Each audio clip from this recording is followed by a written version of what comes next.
We got to go back in time to March of 2023 when the Bank Term Funding Program was set up by the Federal Reserve. And the key difference between the BTFP and the discount window, as an example, which had already existed, was number one, stigma, but number two, with the BTFP, they could get 100 cents on the dollar. Right. So let's go back to Silicon Valley Bank. What happened? Well, they had assets, they had liabilities. But a lot of their assets that offset those commercial bank deposit liabilities were treasuries. Right. Right. And when I mean commercial bank deposit liabilities, I just mean people's checking accounts.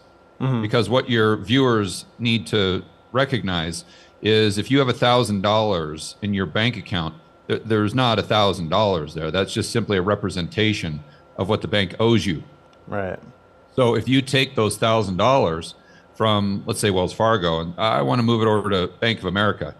Well, the bank transfers that commercial deposit liability to the other bank, but they also have to transfer an offsetting asset, or they have to settle in some other way. But we'll keep it super basic and say that they have to transfer an offsetting asset. So what happened to Silicon Valley Bank, or First Republic, Signature, et cetera, is they had these assets that fell in price because they were interest rate sensitive.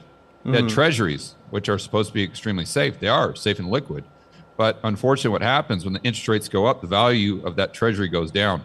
So the value of their assets were going down at a flight of these deposit liabilities.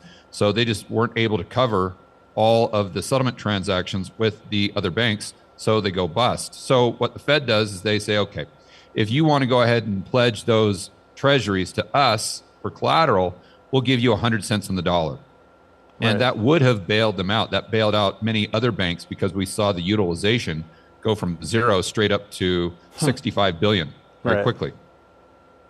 Now, if they would have gone to the discount window, these other banks, they might not have survived. Why?